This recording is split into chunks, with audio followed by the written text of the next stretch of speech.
ఒకప్పుడు చిన్నపాటి వర్షం వరదలు వస్తే మునిగిపోయే పరిస్థితి ఉండేది. ఇప్పుడు ఎలాంటి పరిస్థితి ఉంది? ఒక ముఖ్యమంత్రిగా చంద్రబాబు నాయుడు చేయలేని పనిని ఒక సామాన్య ఎమ్మెల్యే కాసు మహేష్ రెడ్డి కాట్రవాగును ఆధుకరించి దాచేపల్లిని మునక్కండ చేశాడనేది. నియోజకవర్గంలో ఇప్పుడు బాగా పర్యటిస్తున్నారు, తిరుగుతున్నారు. అంటే ఎలాంటి డిమాండ్స్ అడుగుతున్నారు? మాకు 5 ఏళ్ళు అవకాశం వచ్చినా మాకు పనిచేయడానికి మిగిలింది 3 సంవత్సరాలు. తెలుగుదేశం, జనసేన, బీజేపీ ఒక ఉమ్మడి కూటమి కింద, ఎన్డీఏ కింద వాళ్ళు తెరపైకి వస్తున్నారు. ఎలా చూడాల్సిన అవసరం ఉంది? ఇక్కడ ఈ రోజు కనుక తెలుగుదేశం జనసేన కలిసి రాకపోతే మాకు ఎలక్షనే లేదు. ఇక్కడ అక్రమ మైనింగ్ కొనసాగుతుంది, అనేకమైన అరాచక శక్తులు ప్రవేశించినాయి. ఆ అరాచక శక్తే కదా ఎరపతినేని శ్రీనివాసరావు, అందుకే కదా ఓడిపోయింది. అంటే మీరు అనుకుంటున్న లైన్లో ఎప్పటికైనా డబ్బులు లేకుండా ఎన్నికలు చేసే పరిస్థితి ఏమైనా? నా తర్వాత రాజకీయాల్లో వచ్చేవాళ్ళు లేరు, వస్తానన్నా మేమైతే రాదు.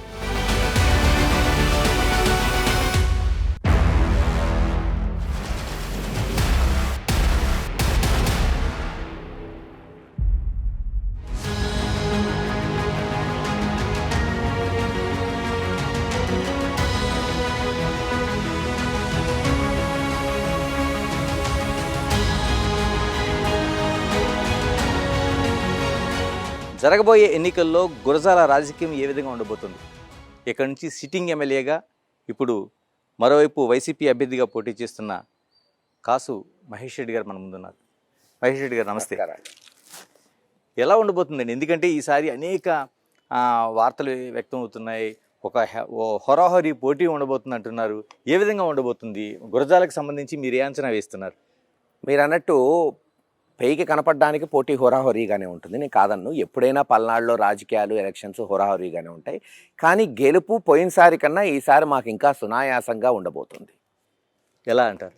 ఎందుకు చెప్తున్నానంటే గడిచిన 75 సంవత్సరాలు, సరే 1947 నుంచి 2019 వరకు 72 సంవత్సరాలలో జరుగునటువంటి అభివృద్ధి ఈరోజు జగన్మోహన్ రెడ్డి గారి నాయకత్వంలో గురజాల నియోజకవర్గంలో ప్రత్యేకంగానే చెప్తున్నాను, ప్రత్యేకంగా గురజాల నియోజకవర్గంలో చేసి చూపెట్టాం. అది 500 కోట్లతో మెడికల్ కాలేజ్ కావచ్చు, 400 కోట్లతో దాచేపల్లి గురజాల హైవే కావచ్చు, బిడుగురాళ్ల బైపాస్ రోడ్ 80 కోట్లతో పూర్తి చేశాం. 218 కోట్లతో జలదీక్ష పేరుతో ప్రతి ఇంటికి నీళ్లు ఇవ్వాలని ఈపాటికే పిడుగురాళ్ల పట్టణంలో 10,000 కనెక్షన్లు ఇచ్చాం. ఇంకా 8,000 ఇస్తాం. వచ్చే 9 నెలల్లో దాచేపల్లి గురజాల పట్టణంలో ప్రతి ఇంటికి ఇవ్వబోతున్నాం. అలాగే 73 కోట్లతో 57 గ్రామాలకు కూడా తాగునీరు ఇవ్వబోతున్నాం. కొన్ని గ్రామాలు వర్కులు జరుగుతున్నాయి, ఒక 10 గ్రామాలు నీళ్ళు ఇచ్చాం. మిగతా గ్రామాలు కూడా వచ్చే 6 నెలల్లో పూర్తి కాబోతుంది. సో ఇలాగ అనేక అభివృద్ధి కార్యక్రమాలు. లేదు, జానపాడు బ్రిడ్జ్ తీసుకోండి, 22,000 మందికి సొంత ఇళ్ళు లేని వాళ్ళకి ఇళ్ల పట్టాలు ఇచ్చాం. రేపు మే నుంచి వాళ్ళకి ఒక్కొక్కరికి 2 లక్షలు ఇచ్చి ఇళ్ళు కట్టించబోతున్నాం. ఇలా అనేక కార్యక్రమాలు. హాస్పిటల్స్, నాడు నేడు కింద 82 కోట్లతో దాదాపు 150-200 స్కూళ్ళు బాగు చేశాం. ఇవన్నీ ఒక ఎత్తు. జగన్మోహన్ రెడ్డి గారి నవరత్నాలు సుమారు 1,600 కోట్లతో దాదాపు గురజాల నియోజకవర్గంలోని 90% ఇళ్లకి, అంటే దాదాపు 80,000 ఇళ్ళుంటే 90,000 ఇళ్ళుంటే దాంట్లో 75-80,000 మందికి 1,00,000 నుంచి 2 లక్షలు 3 లక్షలు లబ్ధి చేకూరింది. అమ్మఒడి కానీ, చేయూత కానీ, రైతు భరోసా కానీ, విద్యా దీవెన కానీ, వసతి దీవెన కానీ, ఆరోగ్యశ్రీ కానీ, ఇలా ప్రతి పథకం ద్వారా. మరొకటి పాలనా సౌలభ్యం, సచివాలయం, వాలంటీర్ వ్యవస్థ. మరి గతంలో ఎప్పుడూ లేదే, 72 సంవత్సరాల్లో 2019 వరకు దేశంలో, రాష్ట్రంలో మరి ఎక్కడా లేదే. ఈరోజు ఆంధ్ర రాష్ట్రంలో ఈ పాలనా సౌలభ్యం ప్రతి గ్రామంలో, ప్రతి పట్టణంలో సంచలనాత్మకమైన మార్పులు తీసుకొచ్చినాయి. పాలన సౌలభ్యమైంది. ఈరోజు మీరు పోయి చూస్తే పెన్షన్లు గతంలో ప్రజలు ఎక్కడో వాళ్ళ సచివాలయంలో, లేదు గ్రామ సచివాలయంలో, పట్టణాల్లో 2-3 చోట్ల పడిగాపులు కాసి 10 గంటలు 8 గంటలు మండుటెండలో వేచి చూసి పెన్షన్ తీసుకోవాలి. ఈరోజు వాలంటీర్లు హాయిగా వాళ్ళ ఇంటికి పోయి పెన్షన్ ఇస్తున్నారు. అందుకని గురజాలలో శాశ్వత పథకాలు 1,900 కోట్లు, ఒక 1,600 కోట్లు నవరత్నాలు, సచివాలయ వాలంటీర్ పాలనా సౌలభ్యం వల్ల మాకు ఈసారి గెలుపు సునాయాసంగా ఉంటుంది. అంటే గురజాలకి మనకి నియోజకవర్గాన్ని తీసుకుంటే ఒకప్పుడు చిన్నపాటి వర్షం వరదలు వస్తే మునిగిపోయే పరిస్థితి ఉండేది. ఇప్పుడు ఎలాంటి పరిస్థితి ఉంది? మీరు వచ్చిన తర్వాత ఎలాంటి మార్పు తీసుకొచ్చారు? మీరు అన్నట్టు దానికి ఉదాహరణే దాచేపల్లి. ఇప్పుడు దాచేపల్లిలో 2016 సంవత్సరంలో వరదలు వచ్చినాయి. దాచేపల్లి ఊరు మునిగిపోయింది, కాట్రవాగు పొంగి. చంద్రబాబు నాయుడు గారు ముఖ్యమంత్రిగా ఆ రోజు వచ్చి ఏం చెప్పాడు, ఇంకా వరదలు రాకుండా చేస్తాను, దాచేపల్లి మునగకుండా చేస్తాను, అవసరమైన నిధులు ఇస్తాను అన్నీ చెప్పాడు. కానీ 2019 వరకు ఏమీ చేయలేదు. 2019లో నేను ఎమ్మెల్యే అయ్యాను. నేను ఎమ్మెల్యే అయిన 2 నెలలు అంటే నేను జూన్లో ఎమ్మెల్యే అయ్యాను, ఆగస్టులో మళ్ళీ బీభత్సమైన వానలు పడినాయి. దాచేపల్లి మళ్ళీ మునిగింది మా టైంలో. అబద్ధం చెప్పను, మళ్ళీ మునిగింది. ఏది నేను ఎమ్మెల్యే అయిన 2 నెలల్లో. ఆ రోజు కంకణం కట్టుకొని కలెక్టర్ గారి దృష్టికి తీసుకెళ్ళి ఆ కాట్రవాగునంతా ఆధుకరించాం. ఆ తర్వాత 2017, 18, 19 కాకుండా మొన్న నేను అయిన తర్వాత చెప్తున్నాను. అంటే 19లో వరదలు వచ్చినాయి నేను అయిన తర్వాత. 20, 21, 22 మళ్ళీ భారీగా వానలు పడినాయి. కానీ ఒక్క ఇల్లు కానీ దాచేపల్లిలో ఒక్క షాపు కానీ మునక్కండ చేశాను. నీళ్లు హాయిగా కాట్రవాగు నుంచి పోయి నాగులేరులో కలుస్తున్నాయి. అందుకే నేను చెప్తున్నాను కదా గురజాల ప్రజలకి, ఒక ముఖ్యమంత్రిగా చంద్రబాబు నాయుడు చేయలేని పనిని ఒక సామాన్య ఎమ్మెల్యే కాసు మహేష్ రెడ్డి కాట్రవాగును ఆధుకరించి దాచేపల్లిని మునక్కండ చేశాడనేది వాళ్ళకి తెలుసు. అంటే గురజాలకు సంబంధించి తాగునీటికి కూడా ఇబ్బంది పడే పరిస్థితి ఉండేది. అంటే ఎత్తిపోతల పథకాలు ఏమైనా వచ్చినాయా? ఎలాంటి పరిష్కారం చూపించారు మీరు? ఇప్పుడు నేను ఇందాక అదే చెప్తున్నాను, తాగునీరు పిడుగురాళ్ల పట్టణంకి కనీసం ఒక్క నీటి కనెక్షన్ లేదు. 1947 నుంచి 2019 72 సంవత్సరాల్లో 18,000 ఇళ్లున్న పిడుగురాళ్ల పట్టణం, అత్యంత పెద్ద పట్టణం పల్నాడులో. అది మాచర్ల కన్నా, దాచేపల్లి కన్నా, గురజాల కన్నా పెద్ద పట్టణం, వాణిజ్యం ఉన్న పట్టణం. ఒక్క ఇంటి కనెక్షన్ లేదు. అదే మీరు చూస్తే నర్సరావుపేటలో దాదాపు 20-30 వేల కనెక్షన్లు ఉన్నాయి, సత్తెనపల్లి ఉన్నాయి, చివరికి మాచర్లలో కూడా ఉన్నాయి. ఎందుకు లేదు గురజాలకి, దాచేపల్లికి, పిడుగురాళ్ళకి? గత పాలకులు ఏం చేశారు? గత ప్రభుత్వాలు ఏం చేసినాయి? అందుకే మేము పట్టుబట్టి ఈ రోజున 120 కోట్లతో మంచినీటి పథకం పిడుగురాళ్ళకి తీసుకొచ్చాను. తేటమే కాదు, ఈరోజు మీరు వచ్చి చూడండి, కృష్ణా నీళ్లు దాదాపు 8 నుంచి 10,000 ఇళ్లకి నీళ్లు ఇస్తున్నాను. వచ్చే 9 నెలల్లో ఆ 8,000కి కూడా ఇవ్వబోతున్నాను. అలాగే గురజాల, దాచేపల్లి, గురజాలకి 8.5 కోట్లు, దాచేపల్లికి 16.5 కోట్లు కేంద్ర ప్రభుత్వం దృష్టికి తీసుకెళ్ళి స్కీమ్ శాంక్షన్ చేయించాం. ఎందుకంటే ఈరోజు గురజాల, దాచేపల్లి పట్టణాలు చేసాం. 900 సంవత్సరాల చరిత్ర కలిగిన గురజాల, దాచేపల్లి 900 సంవత్సరాల నుంచి గ్రామాలు. మున్సిపాలిటీ చేశాను కదా, ఎలక్షన్ కూడా అయింది. మీరే వచ్చి చూడండి, రోడ్లు విస్తరణ చేశాం. ఇప్పుడు నేను చెప్పినట్టు తాగునీటి పథకాలు శాంక్షన్ అయినాయి, టెండర్లు పూర్తయినాయి. వచ్చే సంవత్సరంలో హైదరాబాదు, విజయవాడ, గుంటూరు, నర్సరావుపేట ఎలాగైతే ప్రతి ఇంటికి తాగునీరు ఇస్తున్నామో, దాచేపల్లి, గురజాల్లో కూడా పైప్ లైన్ వేసి కుళాయి బిగించి ప్రతి ఇంటికి నీళ్ళు ఇవ్వబోతున్నాం. ఇంటింటికి వాటర్ సప్లై చేస్తాం. కృష్ణా నీళ్లు, శుద్ధి చేసిన కృష్ణా నీళ్లు. గ్రామాలు అంతే, 73 కోట్లతో 57 గ్రామాలకి జల్ జీవన్ మిషన్ కింద కేంద్ర ప్రభుత్వం, రాష్ట్ర ప్రభుత్వం సంయుక్తంగా చేపడుతున్న గ్రాంట్ను కూడా ఈరోజు గ్రామాల్లో, కొన్ని గ్రామాల్లో పనులు మొదలైనవి, కొన్ని గ్రామాలు టెండర్ స్టేజ్లో ఉన్నాయి, కొన్ని గ్రామాల్లో నీళ్లు కూడా ఇచ్చాం 10-15 గ్రామాలకి. మహేష్ రెడ్డి గారు, ఇప్పుడు గురజాలకు సంబంధించి మన నియోజకవర్గంలో ఎరపతినేనితో, శ్రీనివాసరావుతో ఎలాంటి పోటీ జరగబోతుంది? ఎందుకంటే మీరు 5 ఏళ్ల పాటు 2019లో వైసీపీకి ఒక వేవ్ ఉంది కాబట్టి గెలిచారనేది రాష్ట్ర వ్యాప్తంగా వినిపిస్తున్న ఒక చర్చ. ఈసారి ఎలా ఉండబోతుంది? ఎందుకంటే టగ్ ఆఫ్ వార్ అని పోయినసారి జగన్మోహన్ రెడ్డి గారి గాలి ఉన్నింది, ఈరోజు జగన్మోహన్ రెడ్డి గారి పథకాల గాలి ఉంది. ఎప్పుడు ఏదో గాలి ఉంటుంది. ప్రభుత్వం అన్నాక, పార్టీ అన్నాక దానికి అనుకూల వాతావరణం ఉండాలి. ఎమ్మెల్యేగా నా వంతు బాధ్యత, ఏదైతే ప్రజల్లో ఒక ఎమ్మెల్యేని ఎన్నుకున్నందుకు వాళ్ళు కోరుకునేది ఏంది? అందుబాటులో ఉండటం, పలకరించటం, వాళ్ళ సమస్యలపై ప్రతినిధిగా నేను అసెంబ్లీలో లేవనెత్తటం, అభివృద్ధి చేయటం. ఇవన్నీ నేను, మీరే చూస్తున్నారు, వారానికి దాదాపు 5-6 రోజులు నియోజకవర్గంలో ప్రతి గ్రామం తిరుగుతున్నాము. ప్రతి చిన్నవాడైనా పెద్దవాడైనా ఎవరు నా దగ్గరికి వచ్చినా వాళ్ళని కూర్చోబెట్టి ఆఫీసర్ని ఎదురుపెట్టి మాట్లాడతాను. సో ఈ అభివృద్ధి అనేది ఇందాక చెప్పాను, గతంలో జరగనటువంటి అభివృద్ధి ఈరోజు 1900 కోట్లతో గురజాల నియోజకవర్గంలో జరుగుతుంది. సో ఈ రకంగా అన్ని విధాలుగా గడప గడపకి పోయాం. గతంలో ఏ ఎమ్మెల్యే కూడా నాకు తెలిసి ఆంధ్ర రాష్ట్రంలో గడప గడపకి ఎక్కడా చేయాల. జగన్మోహన్ రెడ్డి గారి నాయకత్వంలో 175 నియోజకవర్గాల్లో ఎమ్మెల్యేలు కానీ, ఇన్ఛార్జీలు కానీ కరోనా తగ్గిన వెంటనే 2021 జూన్ నుంచి మేము తిరుగుతూనే ఉన్నాం. 2022 జూన్ నుంచి. సో ప్రతి ఇంటికి పోయాం, సమస్యలు తెలుసుకున్నాం, ఆ సమస్యలు పరిష్కరించడానికి ప్రయత్నిస్తాం. అన్నీ అయిపోయినాయి అని నేనేం చెప్పట్లేదు, ఇంకా కొన్ని మిగులుతాయి. కానీ మా ప్రయత్నంలో లోపం లేదు. వీలైనంత వరకు ఫండ్స్ తీసుకొచ్చి రోడ్లు కానీ, నీళ్లు కానీ, పట్టాలు కానీ ఇవన్నీ చేస్తున్నాం గ్రామాల్లో.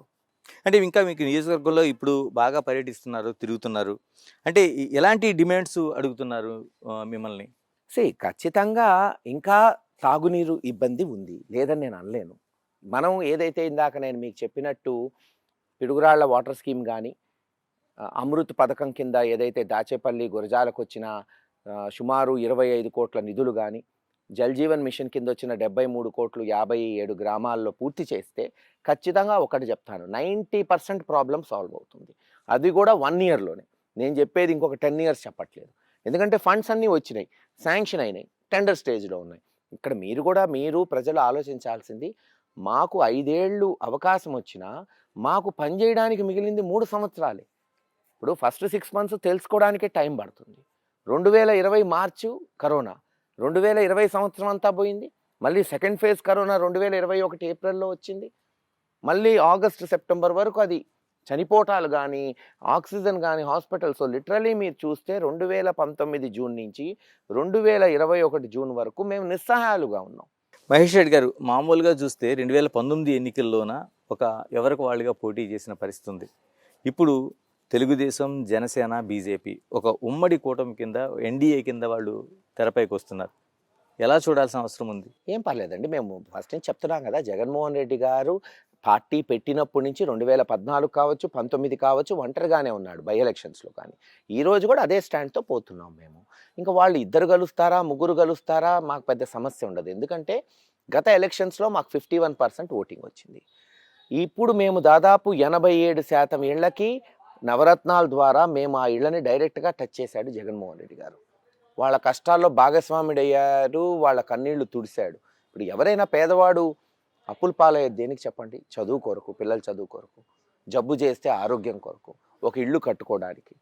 ఈ 3కి కూడా ఈరోజు ఆయన అమ్మఒడి కానీ, విద్యా దీవెన, వసతి దీవెన కానీ, ఆరోగ్యశ్రీ కానీ, గ్రామాల్లో వెల్నెస్ సెంటర్లు, మెడికల్ కాలేజీలు. సో విద్యా, వైద్యం ఇంచుమించు ఈ రాష్ట్రంలో ఫ్రీ అయిపోయినాయి. ఇళ్ళు కూడా ఇప్పుడు ఏం చేసాం, మొన్న 30 లక్షల మందికి ఇళ్ల పట్టాలు ఇచ్చాం. వచ్చే మే నెల నుంచి 2 లక్షలు ఇచ్చి ఇళ్ళు కట్టించబోతున్నాం. సో ఇళ్ళు, విద్య, వైద్యం, దేని కొరకైతే పేదవాడు అప్పుల పాలవుతాడో, మధ్యతరగతి వాడి కుదేలవుతాడో అది ఈరోజు మేము ఇవ్వగలుగుతున్నాం. సో వాళ్ళని అన్ని విధాలుగా ఆదుకున్నాడు కాబట్టి జగన్మోహన్ రెడ్డి గారు 87%లో ఒక 20% పోయినా ఇంకా 67% ఉంది మాకు. So we are comfortable. ఇప్పుడు వాళ్ళందరూ కలిసినా 40, 42, 43కో వస్తారు, రానియండి, తప్పేముంది దాంట్లో. 101 ఉంటుంది, మేము ఇంకా 54-55% ఉన్నాం, కంఫర్టబుల్గా ఉన్నాం. వాళ్ళు అసలు కలవకపోతే ఎలక్షనే లేదు. నేను మీకు చెప్పేది ఏంటంటే, అసలు ఈ రోజు కనుక తెలుగుదేశం, జనసేన కలిసి రాకపోతే మాకు ఎలక్షనే లేదు ఇక్కడ. One sided. అంతే కదా.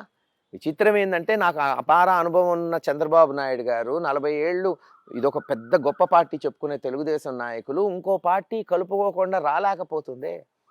ఈరోజు వాళ్లే కదా పోయి మోడీ గారి కాళ్ళ మీద పడి అలయన్స్ కింద తెచ్చుకుంది. సో దాన్ని బట్టి అర్థమవుతుంది జగన్మోహన్ రెడ్డి గారు అంటే ఎంత భయపడుతుంది తెలుగుదేశం పార్టీ, చంద్రబాబు నాయుడు. అంటే మరోవైపు మీరు చెప్తున్న 51% ఇది లాస్ట్ 2019 ఎన్నికల్లో, అందులో ఆ 51%లో నాకు కూడా భాగస్వామ్యం ఉందనేది షర్మిల ఈ రోజున తెరపైకి తీసుకొస్తున్నారు. ఎందుకంటే అన్నకి తోడుగా నేను ప్రచారం చేశాను, ఆయన జైల్లో ఉన్నప్పుడు కూడా నేను కార్యకర్తలను వెన్నంటి తీసుకెళ్ళాను, ఈ రోజున కాంగ్రెస్కి సారథ్యం వహిస్తుంది ఆవిడ. ఎలా చూడాల్సిన అవసరం ఉంది? ఈ 51% షేర్ చేసుకోరా? సరే, అదే మీకు నేను చెప్పేది. ప్రచారం చాలామంది చేయొచ్చు, మైక్ పట్టుకొని మనం ప్రచారం చేశాము. ప్రచారం ఏమని చేశాము? జగన్మోహన్ రెడ్డి గారు వస్తాడు, మంచి పాలన ఇస్తాడని కింద నుంచి పై వరకు అనేక మంది చెప్పాం.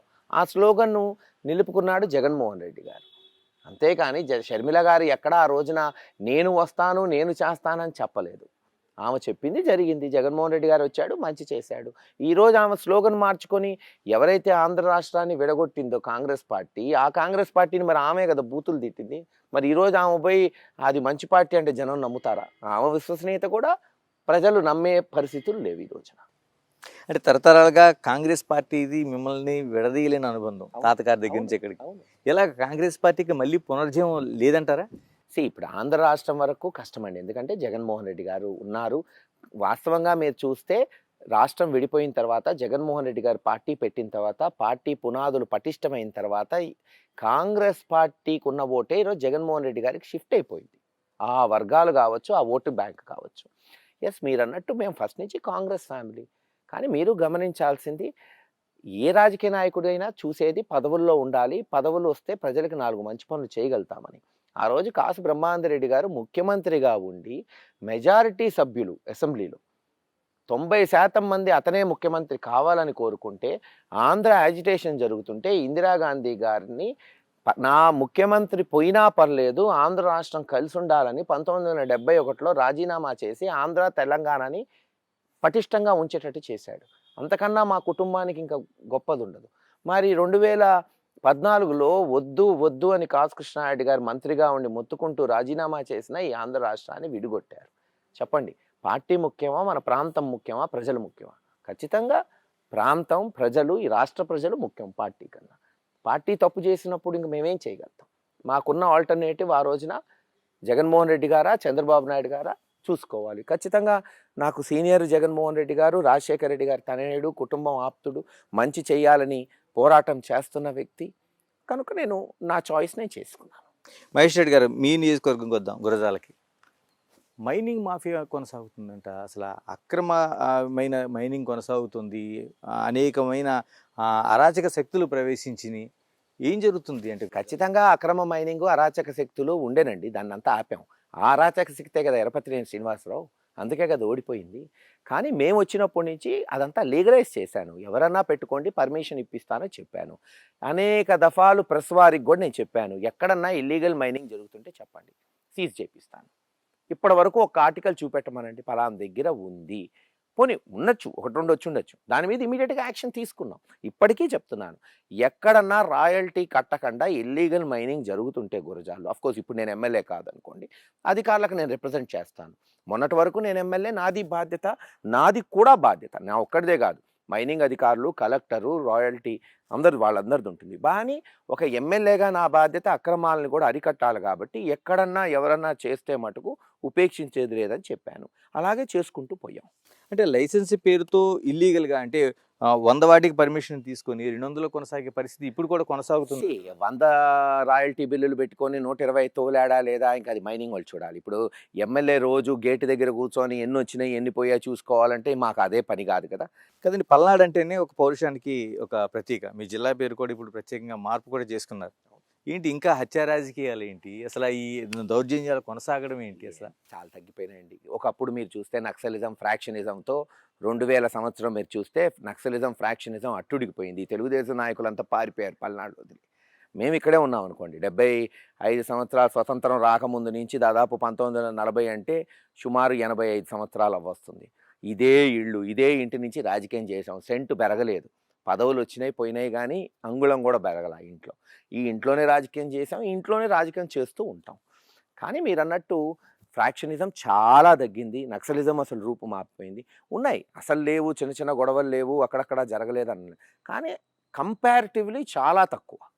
అంటే తెలుగుదేశం నాయకుడు పురంశెట్టి, ఇది అంకుల్ పేరుతో అలియాస్ అంకుల్, ఆ మర్డర్ని ఎక్కువగా ప్రచారం జరిగింది. చేసుకుంటారు కదా తెలుగుదేశం వాళ్ళు, శవ రాజకీయాలు చేయాలని చూస్తారు. ఎవరా అంకులు? ఆయన ఏమన్నా సాత్వికుడా? అతను జనశక్తిలో ఉండి అనేక పరోక్షంగా, ప్రత్యక్షంగా కొన్ని ఘటనల్లో, మర్డర్లో పాలు పంచుకున్న వ్యక్తి. మరి దాని పర్యవసానమే ఆయన మీద పగబట్టిన వాళ్ళు చేశారు. ఉండొచ్చు, దాంట్లో కూడా వైఎస్ఆర్సీపీ నాయకులు ఉండొచ్చు, నువ్వు లేరని నేను అనలేను. కానీ ఎవరు చేసినా కఠినంగా ఆ రోజు అరెస్ట్ చేయించాం, ఛార్జ్ షీట్ వేయించాం. రేపు కోర్టులో ఖచ్చితంగా ఎవరు తప్పు చేసినా వాళ్ళకి శిక్ష పడిద్ది. ఇలాగా మీ కుటుంబం దగ్గరికి ఒక ప్రశ్నకు వస్తాను. ఈ ఇల్లు చూస్తుంటే తాతగారి దగ్గర నుంచి అందరూ ఉండే ఇల్లుని ఏ మార్పు చేయకుండా ఉంచారు. మార్పులు ఉన్నాయి, చిన్న చిన్న మార్పులు మార్పులు ఉంటాయి. ఇప్పుడు కార్ షెడ్ అను, ఆ సోల్ పోకుండా మీరు పునాదులు పోలేదు, ల్యాండ్ అంగుళం పెరగలేదు. ఇందాక నేను మీకు చెప్పినట్టు మహానుభావులు చాలామంది, జవహర్లాల్ నెహ్రూ గారు, ఇందిరాగాంధీ గారు, నెహ్రూ గారు ఇంటి ముందే మీటింగ్ పెట్టారు, ఇందిరాగాంధీ గారు పెట్టారని వినేవాళ్ళం.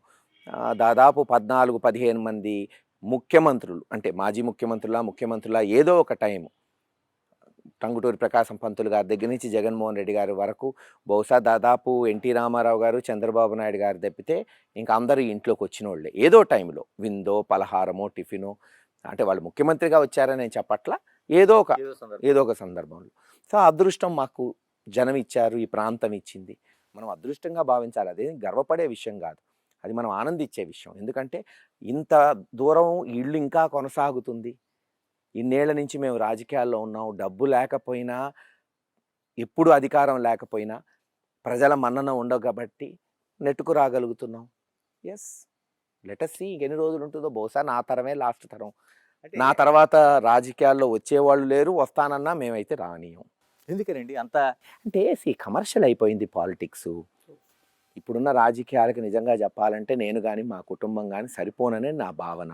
ఈ కమర్షియల్ రాజకీయం, ఈ డబ్బు రాజకీయం చేయాలంటే మన వల్ల కావట్లేదు. మనం జనానికి సహాయపడాలి, మంచి మాటలు చెప్పాలి, 4 అభివృద్ధి చేయాలంటే మేము ఖచ్చితంగా పల్నాడులో మమ్మల్ని బీట్ చేసేవాళ్ళు ఎవరు లేరు. నాగార్జున సాగర్ డ్యామ్ నుంచి ఈరోజు మెడికల్ కాలేజ్ వరకు, అద్దంకి నార్కెట్పల్లి హైవే కావచ్చు, నసరావుపేటకి తాగునీటి పథకం కావచ్చు, భూగర్భ డ్రైనేజ్ కావచ్చు, అటు పల్నాడులో బ్రాడ్ గేజ్ కావచ్చు, ఇలా చాలా పథకాలు ఉన్నాయి ఒక్కొక్కళ్ళ తరంలో. బ్రహ్మాందరెడ్డి గారు, వెంగళరెడ్డి గారి తరం, కాసు కృష్ణారెడ్డి గారి తరం, ఇప్పుడు నా తరం. కానీ ఈ డబ్బు అనేది ఏ రోజు లేదు. బ్రహ్మాందరెడ్డి గారి తరంలో లేదు, కాసు కృష్ణారెడ్డి గారి తరంలో అసలు లేదు, నా తరంలో కూడా అంతంత మాత్రమే. నేను అదే సోల్ కోసం అడుగుతున్నానండి. ఆ సోల్ అంతా కాపాడుకుంటున్నా మీరు, తాతగారు బ్రహ్మానంద రెడ్డి గారు కావచ్చు, మీ ఫాదర్ కృష్ణారెడ్డి గారు కావచ్చు, ఇదే నరసరావుపేట నుంచి పోటీ చేసి చూపించారు. మీరు ఎందుకు గురజాలకు షిఫ్ట్ అయ్యారు? ఆ రోజున వాస్తవంగా ఏమైందంటే 2014-10 సంవత్సరం జగన్మోహన్ రెడ్డి గారు పార్టీ పెట్టినప్పుడు నేను పోవాలని అనుకున్నాను. కానీ కాసు కృష్ణారెడ్డి గారు మంత్రిగా ఉంటాం, నేను పోతే ఆయన రాజీనామా చేయాలి. ఆయనకు అది లాస్ట్ టర్మ్, ఇంకా ఆ టర్మ్ తర్వాత ఇంకా నెక్స్ట్ టర్మ్ ఆయన పోటీ చేయడు. సో ఆయన కడుపు కొట్టి ఆయన మంత్రి పోయి నా కొరకు జీవితాంతం నా పదవి పోయింది అనే బాధ ఆయనలో ఉంచే కన్నా నేనే ఒక 2-3 ఏళ్ళు వెయిట్ చేద్దాం అనుకున్నాను. ఈ లోపల నసరావుపేట నుంచి మా కుటుంబ సభ్యుడు శ్రీనివాస్ రెడ్డి గారు వేరే వ్యక్తి కాదు, వాళ్ళ ఫాదరు, గ్రాండ్ ఫాదరు అంతా, ఫాదర్ వాళ్ళంతా నాన్నకి శిష్యులే. ఆయన కూడా నన్ను అడిగాడు, సార్ నేను వైఎస్ఆర్సీపీలో పోవాలనుకుంటున్నాను, నిలబడాలనుకుంటున్నాను, మరి మీరు పోలేదు కదా అంటే, నేను మీ ఇష్టం అండి, నేనైతే ఇప్పుడు రాలేను, నాన్న వదిలిపెట్టి, అది కరెక్ట్ కాదు, ఆయనకి వెన్నుపోటు పొడిసి వస్తే రేపు జనం నమ్మరు నన్ను అని. సో ఆయన ముందు పోయాడు కాబట్టి జగన్మోహన్ రెడ్డి గారికి ఆయన టికెట్ ఇచ్చాడు. నన్ను 2016లో ఆహ్వానించినప్పుడు జగన్మోహన్ రెడ్డి గారు, మరి నీకేం కావాలంటే నీ ఇష్టం అన్నా అని చెప్పాను. నేనైతే నసరావుపేట టికెట్ కూడా అడగను, నీ ఇష్టం, నీకు ఏది మంచిదైతే అది చెయ్యన్నా, ఎందుకంటే అల్టిమేట్లీ పార్టీ అధికారంలో రావాలి, మీరు సీఎం అవ్వాలి. ఎమ్మెల్యే అంటారా, చాలానే చూసాం మేము, ఎమ్మెల్యే కొరకు ప్రాధేయపడాల్సిన అవసరం లేదు, కానీ సిస్టంలో మనము ఉంటే ఈ ప్రాంతంలో 4 మంచి పనులు చేయొచ్చు అని. అందుకని ఆ రోజు గురజాల్లో ప్రత్యేకమైన పరిస్థితులు ఉన్నాయి. వైఎస్ఆర్సీపీ పార్టీ నాయకుల మీద కేసులు, అక్రమాలు, అసలు జెండా కట్టాలంటే భయపడే పరిస్థితులు గురజాల్లో ఉంది ఆ రోజున. అందుకని జగన్మోహన్ రెడ్డి గారు ఒకటే చెప్పారు, నువ్వు అక్కడికి పోవాల్సిందే, పోరాటం చేయాల్సిందే, పార్టీని నిలబెట్టాల్సిందే అంటే ఓకే డన్, పోయాం. ప్రతి కార్యకర్త, ప్రతి నాయకుడు కష్టపడి పనిచేశాడు, నిబద్ధతగా పనిచేశాడు. నేను ₹1 ఇస్తే ఆ రూపాయికి ఒక 10 పైసలు కలిపి పనిచేశారు. ఒకవేళ డబ్బు లేనివాడు ఎవరైనా ఉంటే అతను ఏం చేశాడు, నాకు డబ్బు లేకపోయినా పర్లేదు, నేను 10 గంటల బదులు 11 గంటలు పనిచేస్తాను పార్టీ కొరకు జగన్మోహన్ రెడ్డి గారు, కానీ పార్టీని గెలిపించారు. సో అందుకని నేను గురజాల పోయాను, బ్రహ్మాండంగా అభివృద్ధి చేసుకున్నాం, ఖచ్చితంగా అక్కడే కొనసాగుతారు 100%. అవకాశం ఇంకా ఇక్కడికి రాలేనట్టేనా? ఇప్పటికైతే లేదు, నేను రావాలని కూడా ఇప్పుడు నాకు కోరిక లేదు. ఎందుకంటే నేను ఇందాక చెప్పినట్టు ఇంత పెద్ద ప్రాజెక్టులు 1900 కోట్లతో, ఇప్పుడు మెడికల్ కాలేజ్ అండి, మీరు చూడండి, స్వతంత్రం రాకముందు 1947 ముందు బ్రిటిష్ వాళ్ళు పెట్టిన ఏకైక మెడికల్ కాలేజ్ గుంటూరు జిల్లాలో Guntur medical college, historical college. కొన్ని వందల వేల మంది డాక్టర్లు అక్కడి నుంచి చదువుకొని ఈరోజు దేశ విదేశాలు పోయి ప్రయోజకులయ్యారు, సంపాదించుకున్నారు, పేరు ప్రఖ్యాతులు చేసుకున్నారు. మరి next medical college, second government medical college ఎక్కడొచ్చిందయ్యా? ఈ 75 సంవత్సరాలలో ఇన్ని ప్రభుత్వాలు, ఇంతమంది ముఖ్యమంత్రులు, ఎమ్మెల్యేలు అయిన తర్వాత అంటే పిడుగురాళ్ళలోకి వచ్చింది. 500 crores-తో 600 పడకల మెడికల్ కాలేజ్ ఈరోజు జగన్మోహన్ రెడ్డి గారి వల్ల నేను తీసుకురాగలిగాను. ఇప్పటికే ఫస్ట్ ఫేజ్ ఓపెన్ చేసాం, రేపు జూన్ నుంచి 100 bedded హాస్పిటల్ ఓపెన్ అవుతుంది. బహుశా అక్టోబర్, నవంబర్ కల్లా 600 bedded వస్తాయి.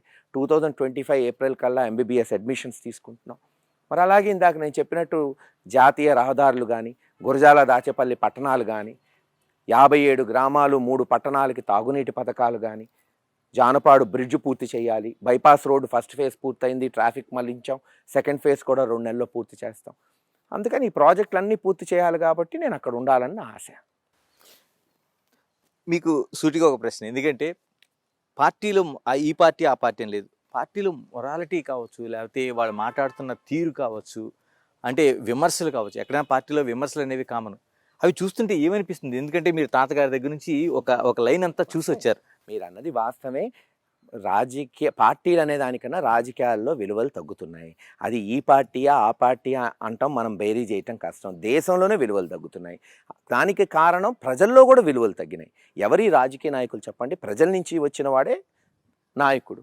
ప్రజలు ఎవరికైతే ఓటేసి గెలిపిస్తాడో అతనే నాయకుడు.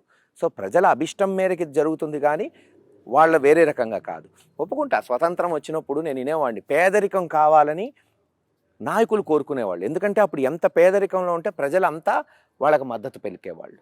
ఎలాగే అంటే మీలాగా అనుకున్న వాళ్ళందరూ అనుకుంటే, ఇప్పుడు ప్రజలు ఇలా మారుతున్నారు కాబట్టి మేము దూరం అవుతున్నామని, రాజకీయ నాయకులు ఇలా ఉన్నారు కాబట్టి ప్రజలు మేము ఇలా ఉన్నామని అనుకుంటూ ఉంటే ఏమవుతుంది? డెమోక్రసీ ఏంటి? ఏం కాదండి, మళ్ళీ మార్పు వస్తుందని మనం ఆశపడాలి. ఈరోజు ఇది వచ్చింది, ఏమో చెడు పోయి మంచి వచ్చిద్దేమో. ఆశాజీవి మనిషి అనేవాడు ఆశతో బతుకుతాడు కాబట్టి మనం కూడా అదే ఆశతో బతకాలి. మార్పులు వస్తాయి.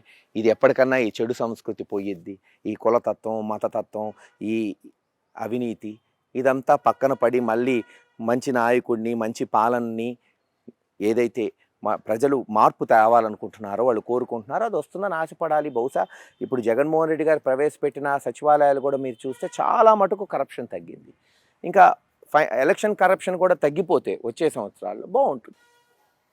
తగ్గిపోతుందని ఆశిస్తున్నారా? ఆశపడాలి కదా. ఎన్నికలు ఇలా జరుగుతున్న ఎన్నికల్లో కూడా ఇప్పుడు ఈ ఎన్నికలు అంటారా? చూద్దాం. జరుగుతున్న ఎన్నికలు ఈ ఎన్నికల్లో కూడా మార్పు వచ్చిద్దేమో. ప్రజలే కదా అంతిమంగా న్యాయ నిర్ణేతలు. అంటే మీరు అనుకుంటున్న లైన్లో ఎప్పటికైనా డబ్బులు లేకుండా ఎన్నికలు చేసే పరిస్థితి ఏమైనా మీరు ఊహించగలుగుతున్నారు? రావచ్చు, ఎందుకు రాకూడదండి. ఇప్పుడు నార్త్ ఇండియా ఉంది, ఢిల్లీ ఉంది, అక్కడేం డబ్బు పంచట్లా. అక్కడ ఇప్పటికి కూడా ఎమ్మెల్యేలు 60-70 లక్షలతో ఎమ్మెల్యేలు అవుతున్నారు. రాజస్థాన్లో లేదు, యూపీలో లేదు, బీహార్లో లేదు. ఈ నిజంగా చెప్పాలంటే ఈ విశ్వ సంస్కృతి ఆంధ్రప్రదేశ్లో మొదలుపెట్టింది చంద్రబాబు నాయుడు గారి. 1996 ఎన్నికల్లో ఎట్టన్నా గెలవాలి, ఎన్టీ రామారావు గారు చనిపోయాడని ఆ రోజున ఓటుకి 50 రూపాయలు కొన్ని పల్లెల్లో పంచాడు. 50, 100, 100, 200, 200, 500 పెరుగుతూనే ఉంది అది. ఆ సంస్కృతి ఏదో ఒక రోజు పోతుందేమో, ఆశిద్దాం. చివరిగా చెప్పండి, ఈసారి ఎన్నికల్లో గురజాల నుంచి మీరు ఎన్నికైతే ప్రజలకి ఇది చెయ్యాలనేది మీరు ఒక డ్రీమ్ ప్రాజెక్ట్గా పెట్టుకున్నది ఏమన్నా? ఖచ్చితంగా అదే చెప్పాను కదా మీకు ఇందాక. ఇంకా పూర్తి కావాల్సిన మెడికల్ కాలేజ్ ఉంది, ఇంటింటికి నీళ్ళు ఇవ్వాలి, జానపాడు బ్రిడ్జ్ పూర్తి చేయాలి, ఇంకా సొంత ఇళ్ళు లేని వాళ్ళకి పట్టాలు ఇచ్చి ఇళ్ళు కట్టించాలి. దాంతో తోడు కనీసం గురజాల్లో ఒక సరైన ఇంజనీరింగ్ కాలేజ్, డిగ్రీ కాలేజ్ లేదు.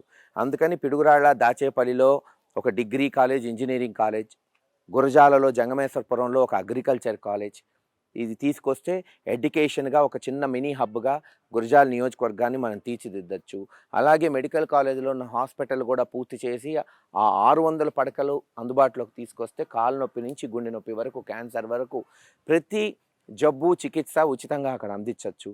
అలాగే lift irrigation most important. Tangeda, Machavaram lift irrigation నేను ఆల్రెడీ అన్ని పర్మిషన్స్, సాంకేతిక పరమైన పర్మిషన్స్ తీసుకొచ్చాను.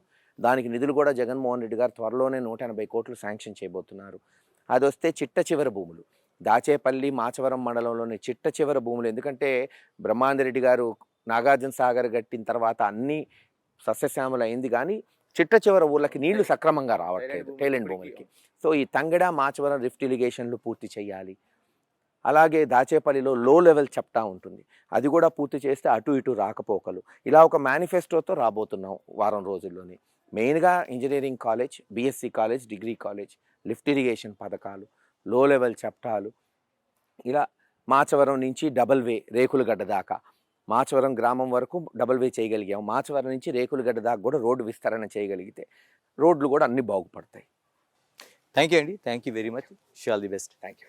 ఇది నేను ఎమ్మెల్యే కార్యక్రమంలో గురజాల నుంచి మహేష్ రెడ్డి గారు స్పష్టం చేస్తున్నది. తాను చేసిన అభివృద్ధి ఖచ్చితంగా విజయాన్ని సాధించి పెడుతుంది. ఈసారి ఎక్కడ నువ్వా నేననే పోటీ ఎక్కడా లేదు, ఖచ్చితంగా పోటీ అనేది ఒకవైపే జరుగుతుందని స్పష్టం చేస్తున్నారు. మరో నియోజకవర్గంతో మళ్ళీ కలుద్దాం. Signing off, this is Ganesh.